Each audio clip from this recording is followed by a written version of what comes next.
It's definitely Zest, guys. Look, there he is. Okay.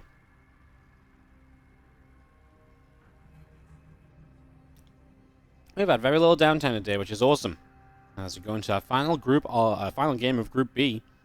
Maru, top left, Zest bottom right. The winners will join Serral in the playoffs, as well as Time and Zaun, who advanced yesterday. Or the day before that.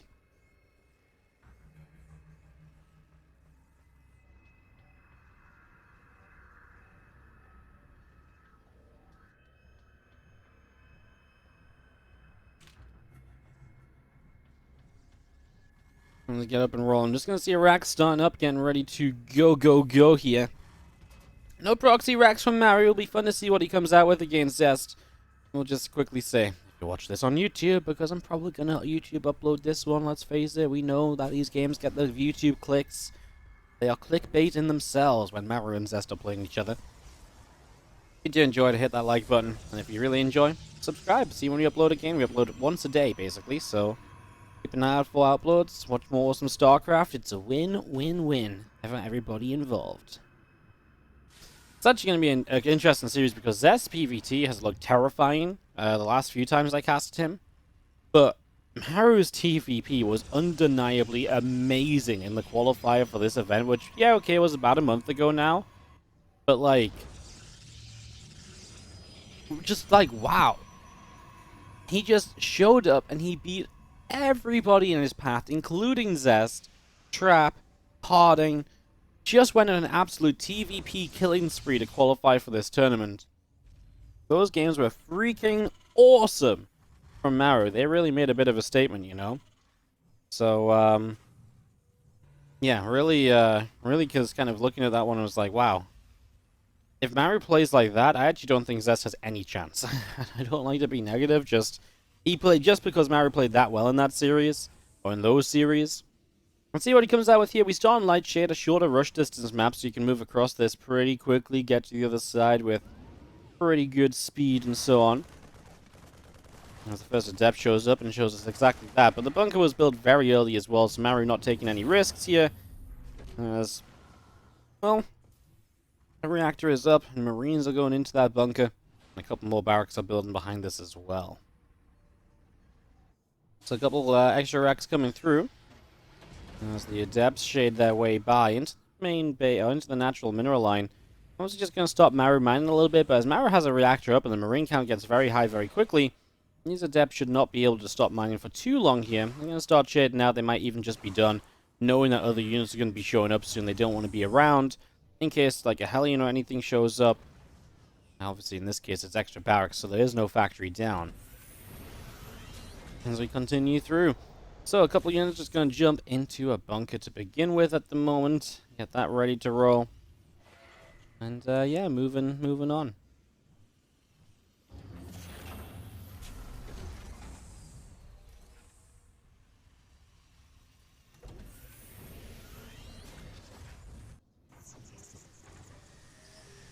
Now we have Stimpak and Combat Shields.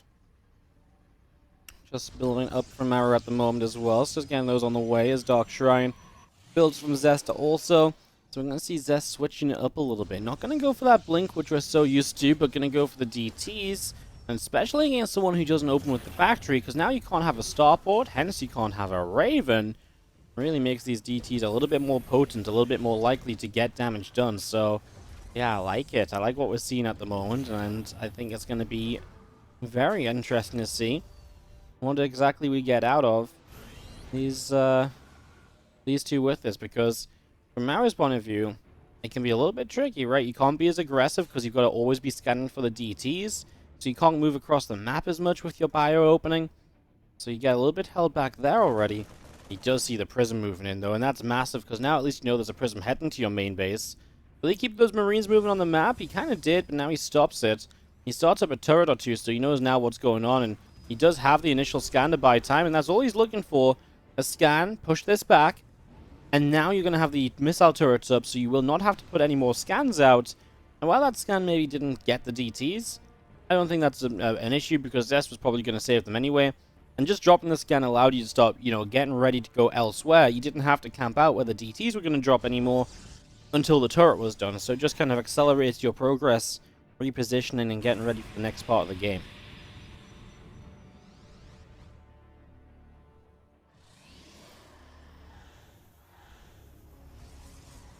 Depths, a couple of mortals, etc. All of this joining together is... Let's see, Prism moving around the right side. A few Marines moving over as well. Oh, with the stem actually going to put some damage onto that Prism. If you lose those two Archons, that would have been massive. That would have been a big problem, as we're going to see these Archons coming through. And we are just going to chase those Marines away. So Marines getting pushed back. Let's stem one more time. Okay. Wasn't that crazy in the end? I mean, the Prism, if that had gone down, would have been massive, but I don't think anything comparable or even close to that happened after, so... Yeah, just Maru again, and a couple probes. Zest has a third base up and running, and Maru just adds on a 4th and 5th racks before a 3rd CC, so Maru really on the very aggressive side of this game. Wants to essentially play 2 bases for quite a while here. Heavy pressure when you play the 5 racks, right? So... You'll see a lot of pressure here, I'm sure, as the Warp Prism makes its way to the upper left-hand side. Wants to get into the main base. There we go. A couple Archons going to drop off. The Bio Unit's going to split away. Marauders in the front. Just making sure that they can kind of tank the damage rather than the Marines, which obviously take a lot of splash and get very low very quickly. And just wants to obviously preserve units here. If those Archons are lifting up and getting out alive, you don't really want to be losing units as Maru, because that's just free damage for Zest. So... He's just trading shields for actual, minerals and gas kills. As now this Prism comes around the top, it's going to make its way across the top and maybe down the sides or so. And, yeah, just going to be seeing a couple of Immortals continue to join together as the Prism comes on through. So the Temple Archives is starting up as well, already getting that underway, so Zest is going to have a bit of a follow-up already planned out a little bit. Templar Archives, Immortal +1 and Blink all coming through. Yeah, I think everything so far kind of, still for me, kind of as expected, I suppose. Those couple of Archons will also be set up over on the right-hand side. So here we go with Maru pushing down the bottom of the map, readying an attack. And still 2 bases, guys, so Maru really is looking to deal damage with this. He's looking to start putting himself in a position where he can make a play to close out this game, even. Or to make up for the fact that his 3rd CC is just now moving into position. So, closing out the game, maybe not quite the words, but he wants to get some damage done, right? Because again, his 3rd was late and for a reason, because he built those 4th and 5th racks before the 3rd. So yeah, moves the 3rd into position. Here we go with the Bio Units. Can you trade out? Can you be scary enough? Can you make something happen as you push on in? You know what the issue is here for Zest? I feel like he's finding it difficult to actually get all of the units into the fight at the same time, and Maru just cutting back nicely into his Widow Mines, but then Zest played around that well. Good Archon pickup, saved it from a Widow Mine, and then the detection allowing him to pick off one of those Widow Mines as well. So it actually turns into a pretty good little defense out of Zest here over on the right.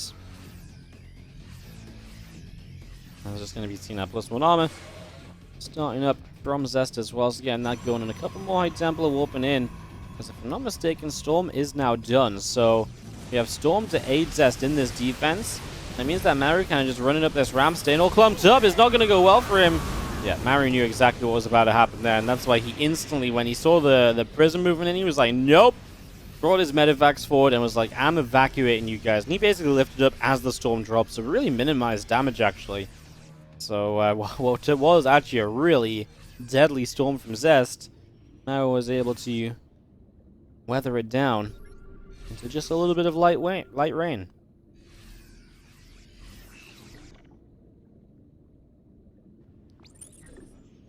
So many Marauders in this army as well from Maru. There's no charge on those Zealots, and that's, at this stage, a mistake. Charge is so cheap, there's no reason you wouldn't want to have charge coming up, so... No charge, and that's one thing that Zest is absolutely going to be feeling as this game continues through. Especially when there's so many Marauders, because more and more Zealots are generally very good against that, as, yep, slow Zealots are not going to be very exciting, as a Widow Miner 2 over here, you got to be very careful with how far forward you go. As Zest, he pushed his Morphing Archon into the Widow Mines. Oh my goodness. He's brutal. He's like, okay, this guy's morphing. He has no feelings right now. Let's just use him to tank all the damage. That's really brutal. I can't believe you would do that, Zest. All these pros units thought that Zest loved him, and that's why he micros them so carefully. Apparently not. As Zest will continue through the bottom side. Now, he's actually about to get caught from the top side here. So Maru, this constant kind of split army, is finally going to benefit him, as he's going to jump on all of these immortals from Zest, and that's a lot of expensive units going down. These Zealots still don't have charge, which means running into this fight is just a bit of a clown fiesta, because they're just going so slow once they're concussive shelled as well. And Maru just basically picks up a ton of damage for free because he's taking no shots during that. His supply did drop off a bit, but he cleaned out a lot of important units of Zest there, and that was not really what Zest was looking for. Charge on the way. He really wants to try and avoid fighting now until at least charge is done, that's for sure. We know that is a pretty big deal. As we move around the bottom. Server overhead. A few fire units pushing in a little bit. Some Stalkers taking some shots, and the force field will go down. We're going to save a couple of those units as well.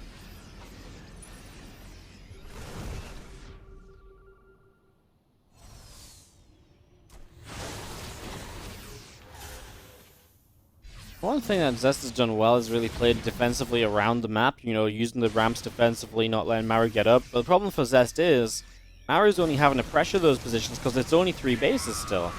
So as long as this is only 3 bases, Maru probably doesn't mind so much that he's not being allowed in, because he's already on his way to a 4th base. So taking that expansion ahead of the Protoss player, you know, that's something which Maru is pretty comfortable and happy about as well. So yeah, another issue for Zest is he's going to lose a gateway. Not the biggest of losses. Looks like Zest wants to collapse in on this from the top side. Maru could maybe drop the main. Could just run out of here. A lot of Widow Mines kind of just left behind, I have to say, as we do have Ghosts taken to the stage as well. And most importantly, that enhanced shockwave upgrade, the extra radius on the EMP, goes a long way to helping out. As for the moment, Zest is going to chase Maru off, so Maru is going to get chased all the way back over to the left-hand side. More additional units from Zest continuing through as well. The Storm's coming down. Archon's taking quite a bit of damage. Zealots and Archons continue to move on through. Stalkers coming forward as well. A couple more Zealots still trying to go in and jump on top of this. I mean, these Stalkers, I mean, this is just not the fight for Zest, huh?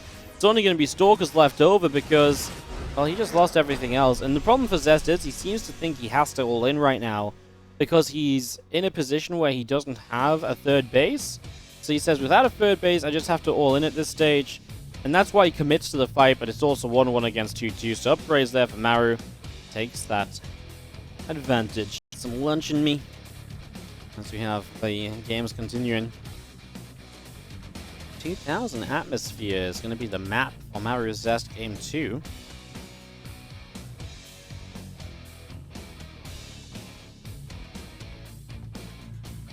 Bit of a large map. Packet Industries map 3 as well, by the way. Very intrigued as to how the vetoes went for this one. But we're picking up that 1-0 win, looking to make it to the playoffs of this event. Maru wins this. We would have 2 Terrans. As they're going to Protoss in those playoffs again. Time topped Group C, is in 1st place there. We'll play, was joined by Zaun, who came out ahead of Dark for a 2nd time. And then Serral out of this group in 1st place. And Maru and Zest fighting for 2nd. Next groups, by the way, will be next week, Monday, Tuesday, Wednesday, Thursday, with Group A featuring Clem, Alaza, Heromarine, and Trap. So Trap bunched up with the Europeans, while Group D will be a couple days after. Creator, Kira, Reno, and Solar. Some fun matches coming up next week as well. This is the last day of Next Action this week. Again, we will resume on Monday. Maru bottom left, Zest upper right for 2000 Atmospheres. As we get this one ready to go, Maru leads it 1-0. 1 map win for him will send him to the playoffs.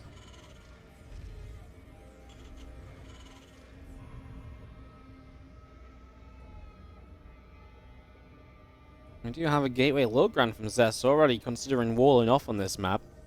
Obviously, that does expose your early gateway to certain attacks early on, etc. That's maybe a little bit problematic, but I wouldn't say it's anything too crazy or too, anything that gets too out of hand, etc.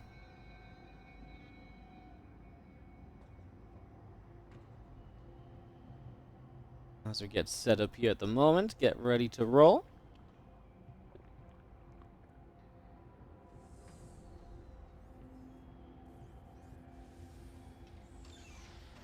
Maru just wanting to expand, Zest wanting to expand Gate, Cyber, Core, then the Nexus, so Gates, Core, Nexus. Just the standard, guys. I mean, not really much else to add on about that, to be honest. It is kind of just the go-to, if I'm being quite frank with you. So yeah, very standard across the map. No one gonna do anything crazy for the first few moments, at least. Boo. Just slow start to the game. It's alright, guys. That's the way it goes.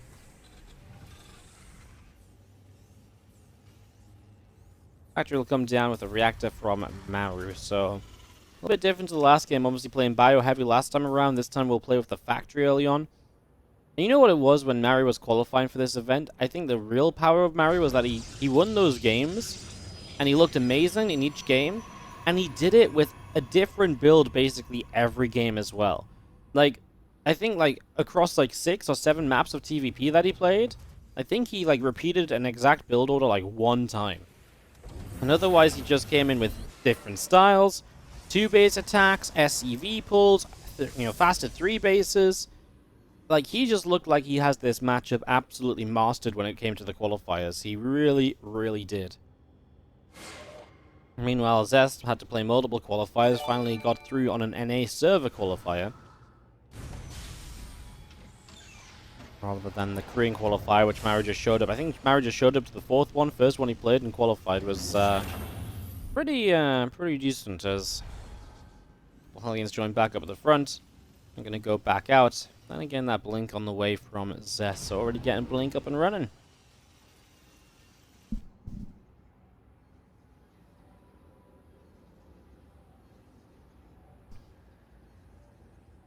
So I'm just going to be seeing, obviously last game we also started off with that Dark Shrine, right? So already from Zest, this is a little bit more regular as well than what we were seeing last time around. So both sides of this battle going to be switching it up that little bit.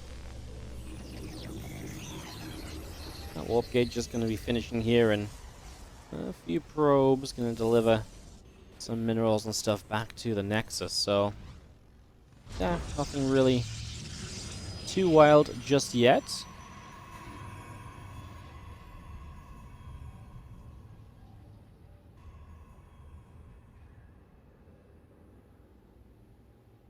Now we have a Raven on the way from Maru, so again, going to be one of those differences here. So we are going to go for this drop through straight into the natural. He's going to dive on top of the units. He will lose the medevac right away, but as he stopped to fight the medevac, a lot of these units were just sat where Widow Mines were placed, so Maru's actually going to get himself not just 3 probes, but a couple Stalkers with that as well.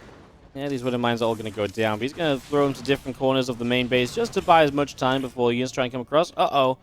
I mean, that's why, because now Zest hasn't noticed a Widow Mine left behind, and that one Widow Mine might be able to just move through for some additional damage, so Zest might lose a few more workers here yet. Yep, it's just moved on forward. He does at least see it when it started to move. Oh, he's so close to... Yeah, he's going to reburrow it here, and Zest is going to pull probes, but that's going to have to split. Okay, he's going to unburrow, reburrow. These probes are genuinely surrounded by this Widow Mine. They sneak away now, but this is a massive amount of lost mine time. This is the final burrow, and it will not even get to burrow. So no shot in the end, but the mine time denied.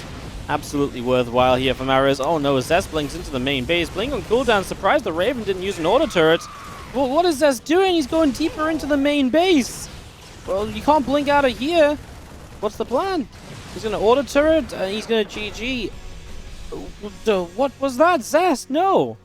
No, I refuse. I disagree that that's what you just did. Oh no, that was not it.